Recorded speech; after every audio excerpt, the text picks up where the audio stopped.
became a materialist. So when I first came to Ghana, if I used to see churches when I was traveling around the north, and I couldn't work out why the Ghanaians are so religious. It's a waste of time and money.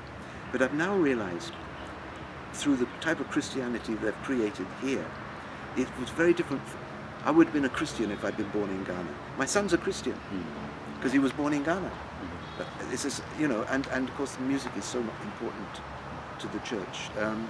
And I wouldn't have, even the church, it saved the lives of so many friends of mine who would have died of starvation in the 80s and 70s, you know, because of the military coups. The musicians who couldn't run away from Ghana, they went into the churches. So it kept the whole thing. And for a long period of time, if you wanted to see live music, I tell my foreign students, if you want to see real high life and the real spirit of Ghana in popular music, just go to a church, because you won't see anything in a hip life show except male machismo, you know, an artificial vibration. So if you want to see the real thing and even a bit of the Holy Ghost, go to a church.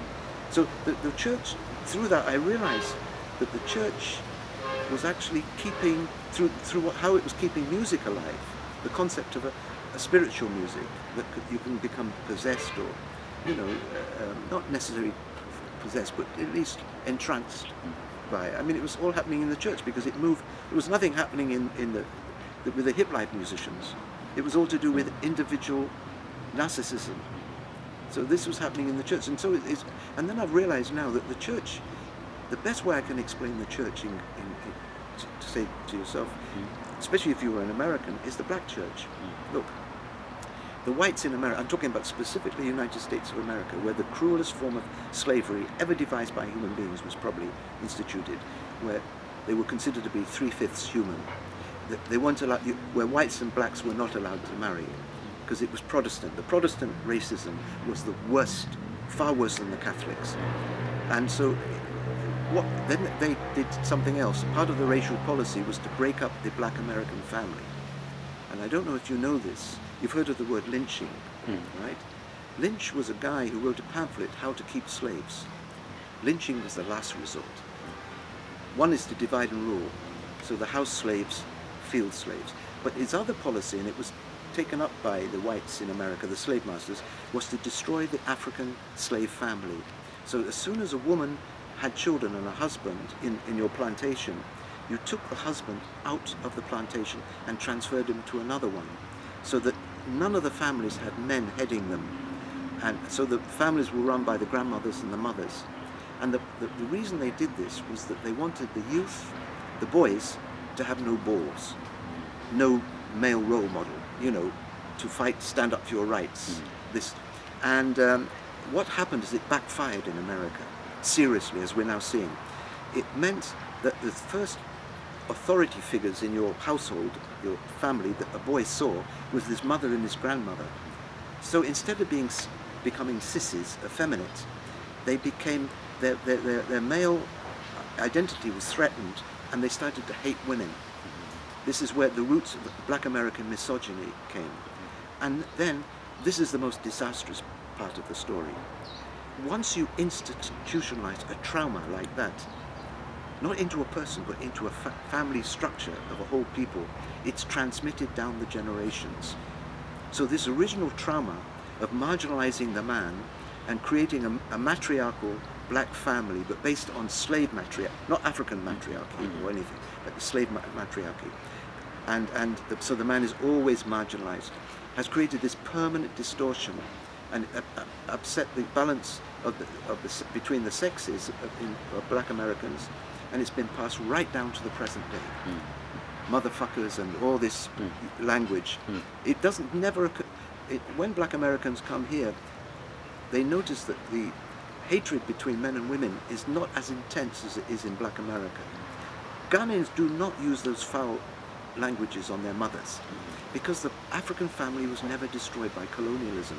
So once the family can survive, it means that the traumas that those families underwent under colonialism you can forgive and forget, because your family structure this is what happened in South Africa. Everybody was surprised there was no civil war, because the African family system wasn't completely destroyed, even in South Africa. But the Americans, I'm talking United States of America, actually destroyed the black American family. So that the man is permanently marginalized. He was always a drifter, and today, guess where they are? Where are all the black men in America? They're in prison. That's right. 2 million people in prison. Half of them are black Americans. And they've privatized the prisons. So it's profitable to run a prison. So they want more people. So what they've just done is now the drifter is in prison. They've institutionalized this problem, and the black Americans can't work their way through it. And the white people cannot help them because they are the enemy. They're the people who did it. The only thing for black Americans is to come to Africa.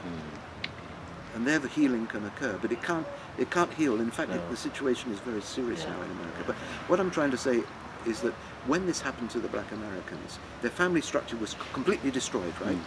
So they had to find a vehicle which was acceptable to the whites, which is Christianity, it's a white religion.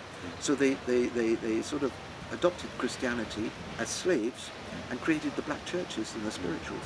So the church became an artificial family networking system for black Americans, and it took over the role and function of the black family. So this is why the black church is fundamental to black American society, even in politics. But in Ghana, we still have the black family. The families are intact. They've been a bit around the edges, have gone, but basically they're intact. So you don't get that hatred, institutional hatred, which has been transmitted down the generations, which you have in America. So in America, you have a very, very serious problem, which I don't think can ever be solved until America goes, or the blacks repatriate themselves out of, or America becomes a black and Latino nation, and the whites become a minority and are suppressed.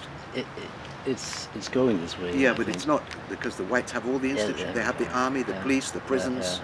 They're not going to go down. I mean, it's very, very worrying what's going to happen, because they will not. You see, the real racism isn't the black Americans. It's the whites. It's the white supremacy, Ku Klux, all this stuff is coming. And that's why the white liberals, for instance, can't help the blacks in America, because it's a sort of a racism of blacks against whites, which is justifiable, but it's been passed down through the generations. But just bitter hatred cannot liberate a people. You have to go beyond hatred. I mean, supposing it happened in South Africa or something, Mandela would have never become president. You see, so so anyway, we've gone off the topic of music, but music is the heart of all this, because the black Americans created the spirituals. They're also known as sorrow songs.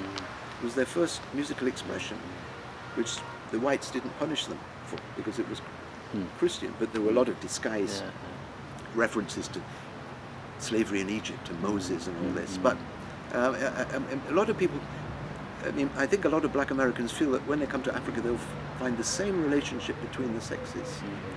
Mostly there's tension between the sexes, because that goes back to 300,000 years ago, when the men hunted and the women gathered. But you don't get this ghastly situation that you get in America right now. And I don't think the black American problem can really be cured inside the American dream. Because they have to come to Africa, maybe, and that's why they come here, I think. And it's sort of, music is linked to all this. I've sort of gone off the topic a bit. It's okay. What's the positive side of music? If we should end up in a positive. Well, there's been no human society that we know of in existence that didn't have music. So all I could say is that if there had been in the past societies where some sort of king or tyrant, like Plato in ancient Greece, suggested that music should be banned, and it was banned, that society is now extinct. That's simple. There's been we cannot exist without music. Thank you. Thank you very much.